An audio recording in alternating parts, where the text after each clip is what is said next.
नमस्कार दोस्तों, आज हम जानेंगे भगत सिंह के इतिहास के बारे में, जो कि भारत के एक महान स्वतंत्रता सेनानी एवं क्रांतिकारी थे। यदि हम भगत सिंह के जन्म के बारे में बात करें तो इनका जन्म 28 सितंबर 1907 ईस्वी को एक सिख परिवार में लायलपुर जिले के बंगा में हुआ था। इनके पिता का नाम सरदार किशन सिंह है तथा इनकी माता का नाम विद्यावती कौर था, जो कि एक किसान परिवार से थे। सन 13 अप्रैल 1919 को अमृतसर में हुए जलियांवाला बाग हत्याकांड ने भगत सिंह की सोच पर गहरा प्रभाव डाला था। लाहौर के नेशनल कॉलेज की पढ़ाई छोड़कर भगत सिंह ने भारत की आजादी के लिए नौजवान भारत सभा की स्थापना की थी। सन 1922 ईस्वी में चोरा चोरी हत्याकांड के बाद भगत सिंह ने सशस्त्र क्रांति ही स्वतंत्रता दिलाने का एकमात्र रास्ता चुना। उसके बाद भगत सिंह चंद्रशेखर आजाद के नेतृत्व में गठित हुई गदर दल के हिस्सा बन गए। काकोरी कांड में राम प्रसाद बिस्मिल सहित 4 क्रांतिकारियों को फांसी व 16 क्रांतिकारियों को कारावास की सजा सुनाई गई, जिससे भगत सिंह इतने अधिक दुखी हुए कि चंद्रशेखर आजाद के साथ उनकी पार्टी रिपब्लिकन एसोसिएशन से जुड़ गई और उसे एक नया नाम हिंदुस्तान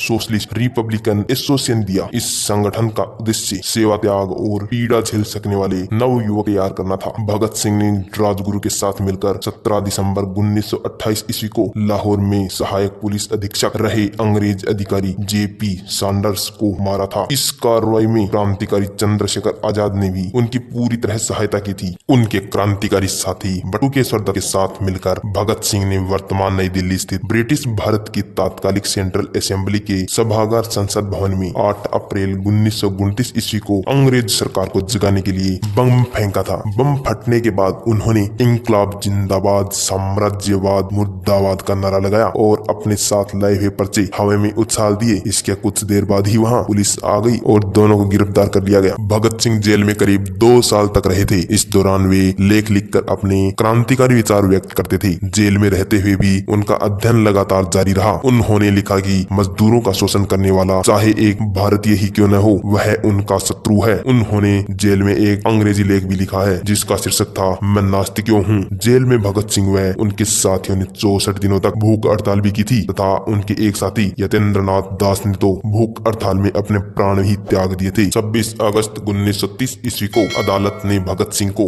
भारतीय दंड संहिता की धारा के तहत अपराधी घोषित कर दिया। 7 अक्टूबर 1930 ईस्वी को अदालत के द्वारा 68 पृष्ठों का निर्णय दिया गया, जिसमें भगत सिंह, सुखदेव तथा राजगुरु को फांसी की सजा सुनाई गई थी। फांसी की सजा सुनाए जाने के साथ ही लाहौर में धारा 144 लगा दी गई। इसके बाद भगत सिंह की माफी के लिए प्रीवी परिषद में अपील दायर की गई, परंतु अपील 10 फरवरी 1931 ईस्वी को रद्द कर दी गई। इसके बाद तत्कालीन कांग्रेस अध्यक्ष पंडित मदन मोहन मालवीय ने वायसराय के सामने सजा माफी के लिए 14 फरवरी 1931 ईस्वी को अपील दायर की। वह अपने विशेष अधिकार का प्रयोग करते हुए मानवता के आधार पर भगत सिंह की फांसी माफ करवाने के लिए महात्मा गांधी ने 17 फरवरी 1930 ईस्वी को वायसराय से बात की। फिर 18 फरवरी 1931 ईस्वी को आम जनता की ओर से भी वायसराय के सामने विभिन्न तर्कों के साथ सजा माफी के लिए अपील दायर की गई। यह सब कुछ भगत सिंह की इच्छा के खिलाफ हो रहा था, क्योंकि भगत सिंह नहीं चाहते थे कि उनकी सजा माफ की जाए।